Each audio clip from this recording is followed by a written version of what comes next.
नमस्कार। बहसमा climate change जलवायु परिवर्तनका बारेमा आम नागरिकलाई जानकारी गराउने यो कार्यक्रममा तपाईलाई हार्दिक स्वागत छ। म सुरेश आचार्य। जलवायु परिवर्तनलाई कम गर्नका लागि वन क्षेत्रको उल्लेखनीय भूमिका हुन्छ, तर ठूला मुलुकहरूले जति बढी कार्बन उत्सर्जन गर्दै जान्छन्, साना मुलुकले जति वन जोगाए पनि त्यसको कुनै अर्थ हुँदैन। र वनको क्षेत्रफल बढ्दै जाँदा राज्यले जति लाभ लिन सक्नुपर्ने हो त्यो लाभ लिन सकिराखेको अनुभूति नेपालका सन्दर्भमा हुन सकेको पनि छैन। सरकारले 2071 देखि 2080 को समयलाई वन दशक भनेर घोषणा त गर्यो, तर त्यस अनुरूपका कामहरू कति हुन सके, त्यसबाट राज्यले कति लाभ लिन सक्यो, नागरिकले कति लाभ लिन सके र जलवायु परिवर्तन ले पार्ने असरहरू कम गर्नका लागि यसले कस्तो भूमिका निर्वाह गर्न सक्यो, यो विषयमा केन्द्रित रहेर आज हामी कुराकानी गर्दैछौँ। एकजना वन व्यवस्थापन विज्ञ, निजी क्षेत्र वन सरोकारवाला महासङ्घका अध्यक्ष विष्णु गेवालीसँग कार्यक्रममा यहाँलाई हार्दिक स्वागत छ। यो वन क्षेत्रले जुन खालको जलवायु परिवर्तनको असर कम गर्नका लागि भूमिका निर्वाह गरेको छ, त्यो विषयमा हामीले एउटा सानो रिपोर्ट तयार गरेका छौँ। एकपटक एउटा रिपोर्टलाई हेरौँ। जलवायु परिवर्तनको असरलाई कम गर्न कार्बन उत्सर्जन न्यूनीकरण गर्ने सबैभन्दा उत्तम उपाय वन क्षेत्रको व्यवस्थापन हो। सामाजिक आर्थिक विकास तथा पर्यावरणीय सन्तुलनमा समेत विशेष महत्त्व राख्ने वन क्षेत्रलाई नेपालको अर्थतन्त्रको एक प्रमुख आधारका रूपमा विकास गर्न सकिने प्रशस्त सम्भावना रहेका छन्। नेपालको कुल भूभागको झन्डै 45% भूभाग वन क्षेत्रले ओगटेको छ। 1054 मिलियन टन कार्बन सञ्चित रहेको अनुमान गरिएको छ। सरकारले वन संरक्षण अभियान अगाडि बढाउन विक्रम सम्वत 2071 देखि 80 सम्मलाई वन दशक घोषणा गरी वैज्ञानिक वन संरक्षण कार्यविधि लागू गरेको छ। यसैलाई मनन गर्दै 15 योजनाले वन, जैविक विविधता र जलाधर क्षेत्रलाई आर्थिक क्षेत्रका रूपमा उल्लेख गरेको छ। यस्तै गरी राष्ट्रिय वन नीति 2075 ले व्यवस्थित वन क्षेत्र र सन्तुलित पर्यावरण मार्फत आर्थिक, सामाजिक र सांस्कृतिक समृद्धिमा योगदानको दूरदृष्टि राखेको छ। तर पनि नेपालको वन क्षेत्रको उपयोग गरी उल्लेखित उपलब्धिहरू हासिल हुन सकेको देखिँदैन। एकातर्फ वन क्षेत्रको अतिक्रमण, विकास आयोजनाका लागि वनकै जग्गाको माग, अनियन्त्रित डढेलोले चुनौती निम्ताइरहेका छन्। अर्कोतर्फ जडीबुटी तथा वन पैदावारबाट उच्चतम प्रतिफल लिन सकिएको छैन। यसमा जडीबुटी वन पैदावारहरूको अनियन्त्रित सङ्कलन हुनु, उचित भण्डारण अभावमा जडीबुटीको वास्तविक गुण कायम गर्न नसकिनु, जडीबुटीमा सीमित व्यक्तिहरूको मात्र पहुँच रहनु, प्रशोधन गरी मूल्य अभिवृद्धि गराउन नसकिनु जस्ता कारणहरू रहेका छन्। यो राज्यले जुन खालको नीति अवलम्बन गर्छ नि, आज एउटा नीति बनाउँछ, त्यसका लागि एउटा कार्यविधि बनाउँछ, त्यसपछि एउटा निश्चित समय त्यसका परिणामहरू नदेखिँदै अनि अर्का मापदण्डहरू तय गर्छ। यो वन क्षेत्रमा मात्रै होइन, हरेक क्षेत्रमा देखिन्छ यस्तो खालको अस्थिरता राज्यको। यसले वन क्षेत्रमा चाहिँ कस्तो असर पारेको छ? मैले तपाईँलाई कहाँ जोड्न खोजेँ भने वन दशकसँग जोड्न खोजेँ। जलवायु परिवर्तनमा वन क्षेत्रले जुन योगदान गर्नुपर्ने थियो एकातिर भने, अर्कोतर्फ चाहिँ नेपालको वन क्षेत्र चाहिँ बढ्दै जाँदाखेरि त्यसबाट राज्यले जुन फाइदा प्राप्त गर्नुपर्ने थियो त्यो फाइदा प्राप्त गर्न नसक्नुको चाहिँ पछाडिको एउटा मुख्य कारण भनेकै हाम्रो चाहिँ नीतिगत अस्थिरता हो। नीतिगत अस्थिरतालाई चाहिँ अझ कसरी पनि जोडौँ भने वनबाट चाहिँ प्रतिफल लिनलाई चाहिँ स्वाभाविक रूपले केही लामो समय लाग्छ। यसको चाहिँ रिटर्न पिरियड चाहिँ बढी समय चाहिँ छ होइन। वन चाहिँ लगाउनु पर्यो, हुर्काउनु पर्यो र त्यसबाट चाहिँ हार्भेस्टिङ गरेर चाहिँ फाइदा लिनु पर्यो भनेपछि चाहिँ एकातिर चाहिँ रुखबाट चाहिँ प्रतिफल लिन नै अलि बढी समय लाग्ने, 1.5-2 दशक लाग्ने। अनि त्यसपछि यो 1.5-2 दशकको बिचमा चाहिँ पटक पटक चाहिँ नीतिहरू चाहिँ परिवर्तन चाहिँ हुने। त्यसो हुँदाखेरि चाहिँ त्यो एकातिर प्रतिफल लिन समय लाग्ने, अर्कोतिर चाहिँ नीतिगत अस्थिरताका कारणले गर्दा वन क्षेत्रमा चाहिँ म लगानी गर्छु, त्यो लगानी गरेर मैले चाहिँ आफैले पनि प्रतिफल लिन्छु र राष्ट्रलाई पनि प्रतिफल दिन्छु भन्ने जुन चाहिँ निजी क्षेत्र अथवा सरकारकै लगानी पनि किन नभनौँ, जुनसुकै किसिमको लगानी पनि प्रतिफल नपाइकन त्यत्तिकै चाहिँ गुमेको अवस्था चाहिँ छ होइन। जस्तो અહીં तपाईँले प्रसङ्ग पनि उठाइहाल्नुभयो, वन दशक 2071मा चाहिँ लागू भयो 10 वर्षका लागि, 2080 सालसम्मका लागि। त्यसले केही नयाँ आयामहरू लिएर आएको थियो, एउटा लहर लिएर आएको थियो। राष्ट्रिय प्राथमिकताको क्षेत्रमा चाहिँ वनलाई चाहिँ हेर्न थालिएको थियो। वनले चाहिँ ऊर्जा, कृषि र पर्यटनको चाहिँ यो मेरुदण्ड हो, यसलाई तदनुरूप व्यवहार गर्नुपर्छ भनेर नयाँ वन नीति नै यसले चाहिँ लिएर आयो। अनि 10 वर्षसम्म चाहिँ यसका व्यवस्थापनका पाटाहरूलाई लिएर जाउँ, यसलाई एउटा स्थिर रूपमा लिएर जाउँ भन्ने एउटा सोच दियो। तर त्यो चिज चाहिँ सरकार परिवर्तन सँगसँगै त्यो ओझेलमा पर्यो। तर त्यो सरकार परिवर्तन भए पनि चाहिँ विभाग मन्त्रालयले त्यसलाई ओनरसिप लिएर चाहिँ जानुपर्ने थियो। तर त्यो ओनरसिप चाहिँ विभाग मन्त्रालयहरूले लिएनन् र अर्को वर्षदेखि ती कार्यक्रमहरू ओझेलमा पर्यो। हाम्रो लामो समय भइसकेको थियो, हामीले वनबाट चाहिँ हार्भेस्ट गरेर त्यसको प्रतिफल लिन सकेका थिएनौँ। वनमा चाहिँ पुराना परिपक्व रुखहरू बढी थिए र ती रुखहरू बढी भएको कारणले गर्दा नयाँ रुखहरू चाहिँ बिरुवाहरू चाहिँ उम्रन सकिरहेको अवस्था चाहिँ थिएन। तसर्थ बुढा रुखहरूलाई चाहिँ क्रमशः हटाउँदै जाने र नयाँलाई चाहिँ उम्रने बाटो दिने। यसो गर्दा चाहिँ एकातिर हामीले चाहिँ काठको उत्पादन बढाउन सक्थ्यौँ भने अर्कोतिर चाहिँ जुन बुढा पुराना रुखहरू हुन् तिनीहरूले चाहिँ कार्बन सञ्चय गर्ने अर्थात् आफ्नो वृद्धि विकास चाहिँ रोकिसकेको अवस्था हुन्थ्यो। जसले गर्दा चाहिँ उनीहरूले चाहिँ कार्बन सञ्चय गर्न चाहिँ सक्दैनथे, उल्टो घट्दै जान्थ्यो भने चाहिँ अर्कोतिर नयाँ उम्रेका रुख बिरुवाहरूले चाहिँ कार्बन सञ्चय पनि गर्थे र आफ्नो चाहिँ वृद्धि विकास पनि गर्थे। यसले गर्दाखेरि चाहिँ कार्बन उत्सर्जनमा पनि हामीले चाहिँ न्यूनीकरण गर्न सक्थ्यौँ, सञ्चय बढाउन सक्थ्यौँ र जलवायु परिवर्तनमा चाहिँ हाम्रो भूमिका सकारात्मक चाहिँ रहन जान्थ्यो होइन। तसर्थ यसरी चाहिँ नीतिगत चाहिँ अस्थिरता चाहिँ हामीले चाहिँ देख्छौँ, फेला पार्छौँ। तसर्थ त्यही क्रममा चाहिँ वैज्ञानिक वन व्यवस्थापन कार्यविधि पनि चाहिँ हटाइयो होइन। एकाध रूपमा चाहिँ एकातिर चाहिँ भनियो राष्ट्रिय प्राथमिकता कार्यक्रम भनेर संसदमै घोषणा गरियो भनेपछि अर्को दिन चाहिँ त्यो घोषणा गरेकै अर्को दिन चाहिँ वैज्ञानिक वन व्यवस्थापन कार्यविधि चाहिँ खारेज गरेर देशभरि चाहिँ लगभग रहेका चाहिँ लगभग 2 अरबभन्दा बढी चाहिँ व्यवसायीहरूले लगानी गरेर अनि त्यसपछि राज्यले पनि लगानी गरेर जुन काठ कटान गरेको थियो त्यो चिज चाहिँ रोकियो होइन। भनेपछि त्यस किसिमले चाहिँ गर्दाखेरि चाहिँ के देखियो त भन्दा चाहिँ वन क्षेत्रमा चाहिँ नीतिगत अस्थिरता छ र नीतिगत अस्थिरता भएको कारणले गर्दा चाहिँ एकातिर राज्यको लगानी पनि प्रतिफलयुक्त हुन सकेको छैन र निजी क्षेत्र पनि लगानीका लागि चाहिँ आकर्षित भएको चाहिँ छैन। तर हामी के भनेर गर्व गर्छौँ भने नेपालको वन बढ्दै गएको छ, बढ्दै गएको छ। 40 थियो, 42 भयो, 45 पुग्यो भन्छौँ नि। त्यो साँच्चै पुगेको हो कि त्यसको मापदण्ड के हो? जस्तो म आफ्नो जो कुरालाई जोड्छु, मेरो खर पाएको छ, बिरुवा उम्रँदै गए, खेती गर्ने सम्भावना रहेन, यो सरकारको जङ्गल भयो, सरकारको जङ्गलमा काउन्ट भयो। त्यो वास्तवमा चाहिँ यो वन क्षेत्र त लगभग उही नै हो हेर्नुहोस् होइन। चाहिँ राज्यको जुन चाहिँ राष्ट्रिय वनको चाहिँ मापदण्डमा के हुन्छ, एउटा राष्ट्रिय वन भन्ने हुन्छ जो सरकारको चाहिँ स्वामित्वमा रहेको हो, अर्को चाहिँ निजी वन भन्ने हुन्छ अर्थात् चाहिँ कृषि वन जुन हाम्रो चाहिँ खेतबारीमा भएको हाम्रो लालपुर्जाभित्र रहेको हुन्छ। र यो वनको मापन गर्ने क्रममा चाहिँ समग्र वन क्षेत्रको मापन गरिएको चाहिँ हो। मापन गर्दाखेरि यो राष्ट्रिय वन यो निजी वन भनेर छुट्याइएको डिमार्केसन गरिएको चाहिँ छैन।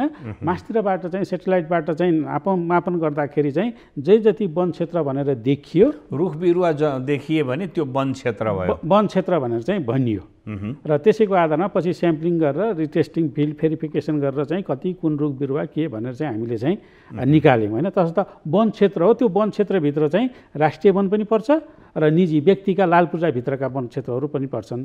र पछिल्लो समयमा जब हामी कहाँ चाहिँ अब चाहिँ जनयुद्ध पश्चात चाहिँ जुन चाहिँ माइग्रेसन भयो, गाउँबाट मानिसहरू सहरतिर झरे, बाहिर गए, हाम्रा गाउँ बस्तीहरू चाहिँ खाली भए होइन।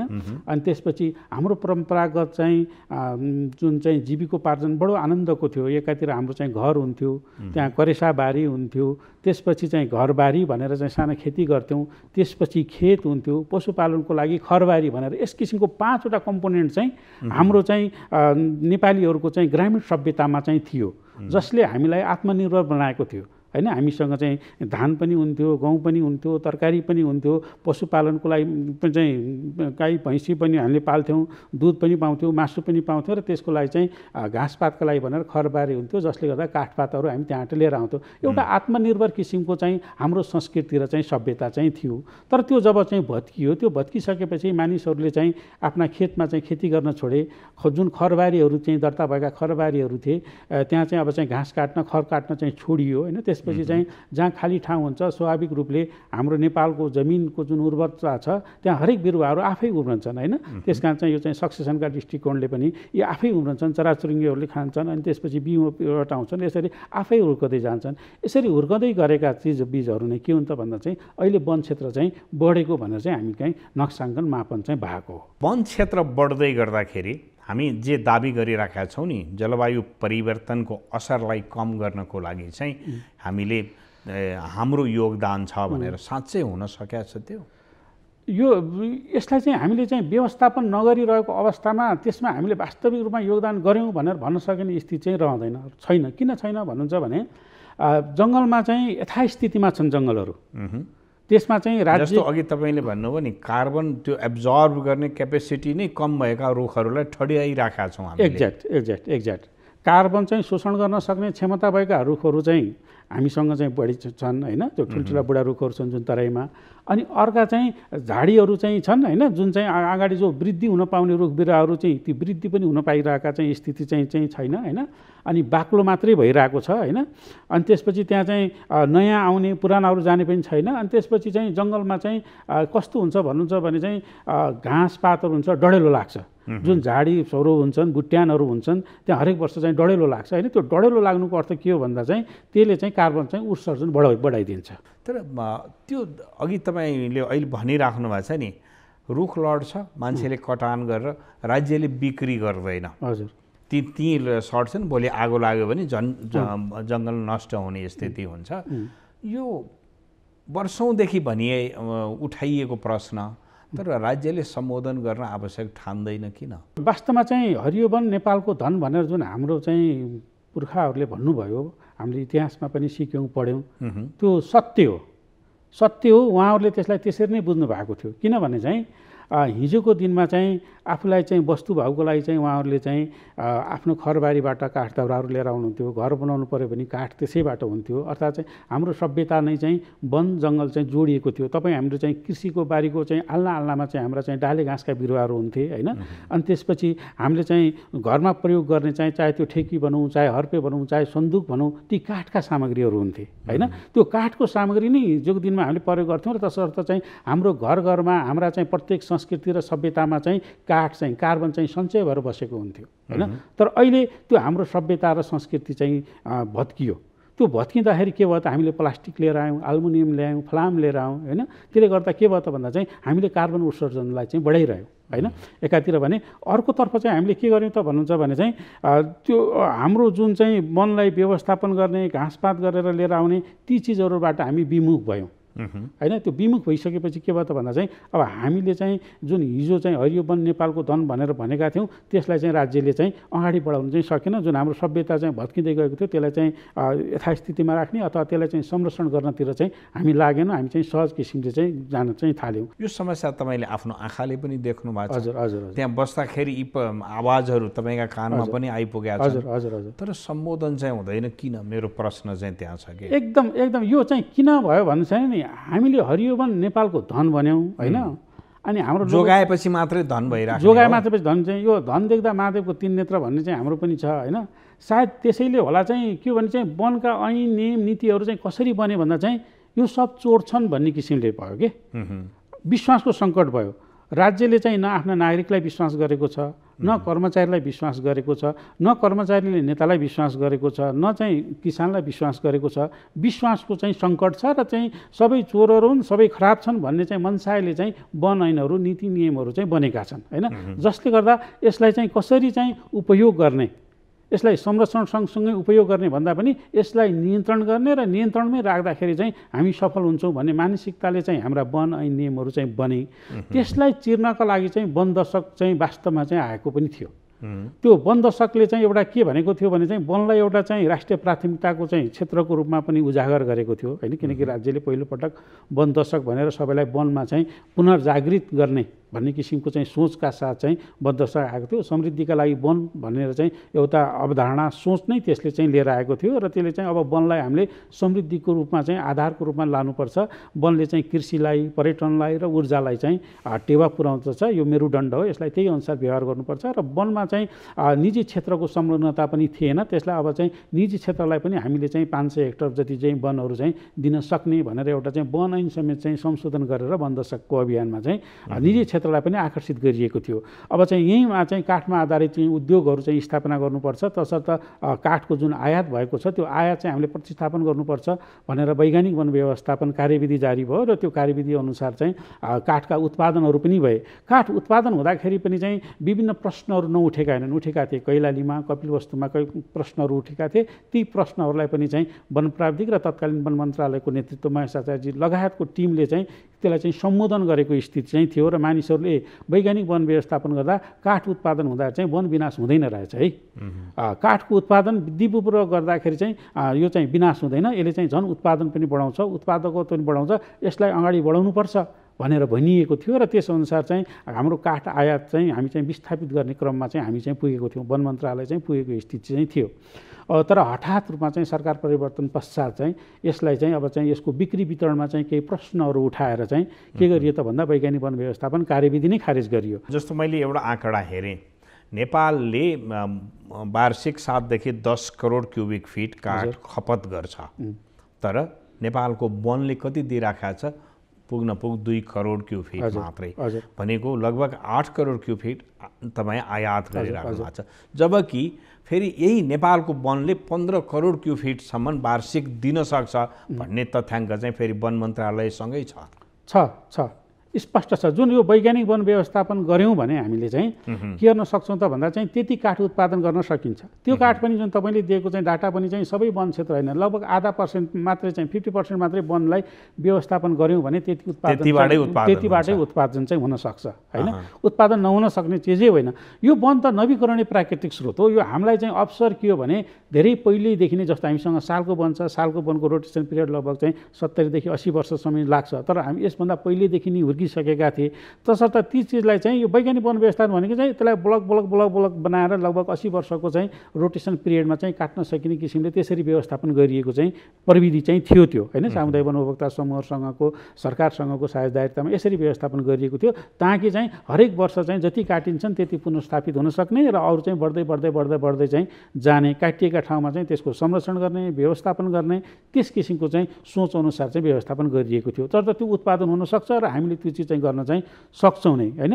यो चाहिँ यति हामीमा विश्वास मात्रै भइदियो भने होइन चाहिँ नेतृत्वले, राजनीतिक नेतृत्वले चाहिँ ब्युरोक्रेसीलाई विश्वास गर्नु पर्यो र ब्युरोक्रेसीले चाहिँ सामुदायिक वन समूहहरू, निजी क्षेत्रका उद्यमीहरूलाई चाहिँ विश्वास गर्ने र तसअनुसारको चाहिँ कानुनी वातावरण दिने हो भने चाहिँ यो चाहिँ सम्भव छ। यो हुँदाखेरि चाहिँ हामीले लगभग 26 अरबभन्दा बढी बाहिरको जुन चाहिँ काठहरू चाहिँ हामीले चाहिँ लिएर आइरहेका छौँ त्यसलाई विस्थापित गर्न सक्छौँ। एउटा सामान्य उदाहरण के चाहिँ अहिले मानिसहरू चाहिँ हामी रोजगारी छैन भन्छ नि, वास्तवमा चाहिँ रोजगारी यहाँ नभएको होइन। तपाईँलाई भर्खर दिएको तथ्याङ्कमा पनि हामीले सामान्य हिसाब गर्ने हो भने चाहिँ 3 क्युबिक काठ उत्पादन गर्नलाई चाहिँ एउटा श्रमिकको आवश्यकता पर्छ होइन।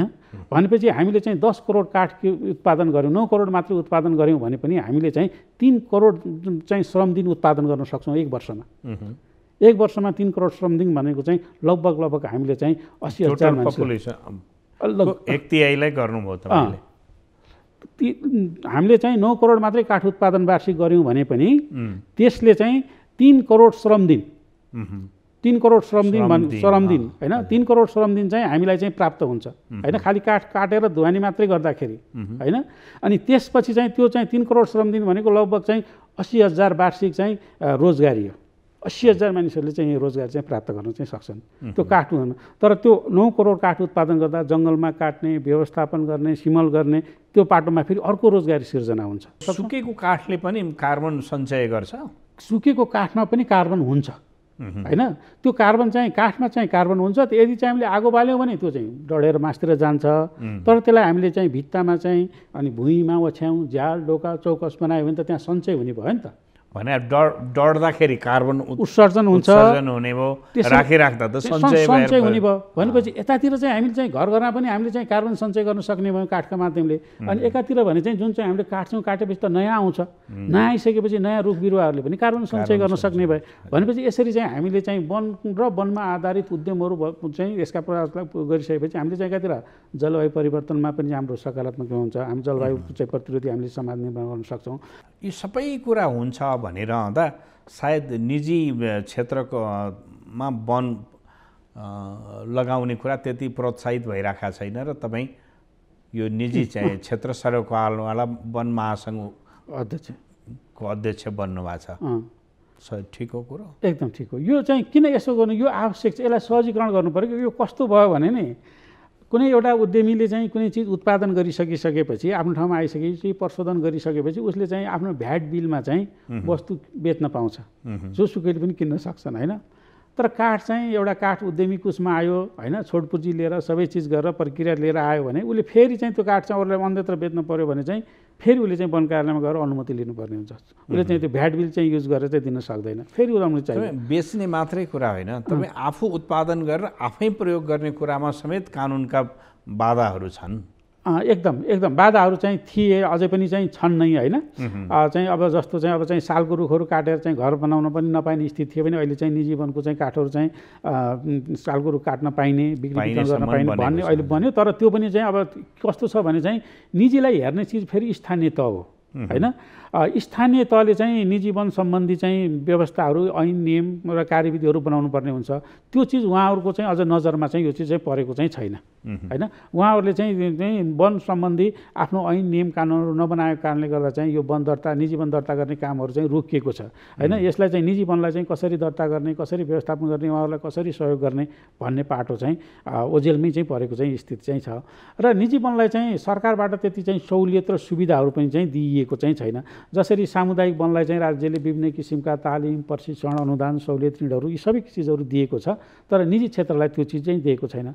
जस्तो उदाहरणको रूपमा चाहिँ हामीले भनौँ अहिले वन विकास समृद्धिका वन भनेर चाहिँ कार्बन व्यापार मार्फत चाहिँ अर्थात् कार्बनको चाहिँ विकास गर्ने भनेर चाहिँ रेड कार्बनबाट चाहिँ विश्व ब्याङ्कले अहिले चाहिँ $24 मिलियन चाहिँ ऋण सहायता चाहिँ दिएको छैन। त्यसमा चाहिँ $7 मिलियन चाहिँ अनुदान हो, बाँकी चाहिँ ऋण हो।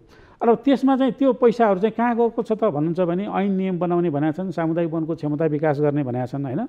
तर उद्यमीहरूले चाहिँ कृषि विकास ब्याङ्कबाट चाहिँ सहुलियत ऋण पाउने भनेका छन्, त्यसमा पनि 9% ब्याज, जबकि त्यो चाहिँ बजारको कमर्सियल भन्दा चाहिँ केही फरक चाहिँ छैन होइन। भनेपछि यसरी निजी क्षेत्रलाई चाहिँ को लगानी भित्राउने, ऐन नियमका माध्यमले सहजीकरण गर्ने, लगानी दिएर चाहिँ सहजीकरण गर्ने र निजी क्षेत्रलाई विश्वास गर्ने त्यो वातावरण पनि बनेन। अनि अर्को एउटा पाटो चाहिँ के भयो भन्नुहुन्छ भने हामीले चाहिँ सामुदायिक वनहरू चाहिँ जोगाउने नाममा चाहिँ समुदायलाई दियौँ, सामुदायिक वनले जोगाए उहाँहरूलाई चाहिँ पनि दिनुपर्छ होइन, त्यसको योगदान पनि छ। र त्योसित सँगसँगै के भयो भने चाहिँ उहाँहरूको व्यवस्थापनको दायरामा चाहिँ आएन। लगभग अहिले सामुदायिक वन हामीले 22-23 हजार भन्छौँ, तर त्यसमध्ये चाहिँ 10,000 सामुदायिक वनहरू चाहिँ नवीकरण नभएको स्थितिमा चाहिँ छ होइन। समूहलाई दियो, तर एकातिर निजी क्षेत्रले हामीलाई चाहिँ वन क्षेत्र देऊ, हामी व्यवस्थापन गर्छौँ, वार्षिक रोयल्टी पनि सरकारलाई तिर्छौँ, त्यसबाट आएको आम्दानी पनि हामी चाहिँ कर तिर्छौँ भन्दा उनीहरूले वन क्षेत्र पाएका छैनन् आफ्नो उद्योग धन्दा सञ्चालन गर्नलाई, व्यवस्थापन गर्नलाई। अर्कोतिर सामुदायिक वनहरूले चाहिँ पाएको वन पनि चाहिँ व्यवस्थापन गर्न चाहिँ सकिरहेका छैनन्, चाहिँ त्यसलाई चाहिँ नवीकरण गरेर व्यवस्थापन गर्न चाहिँ सकेका छैनन् होइन। एकातिर वनमा चाहिँ लगानी गर्न चाहिँ निजी क्षेत्र उत्साहित छ, तर चाहिँ राज्यले त्यो वातावरण दिएको छैन।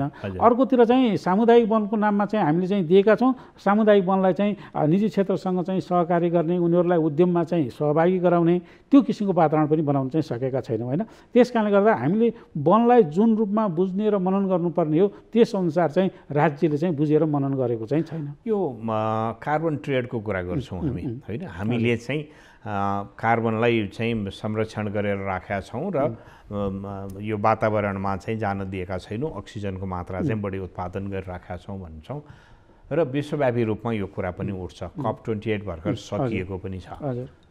हाम्रो राइट चाहिँ कति हो, हाम्रो ट्रेड कार्बन ट्रेडको सम्भावना कति हो र हामीले वैदेशिक रूपमा पाउनुपर्ने राइट चाहिँ कति हो?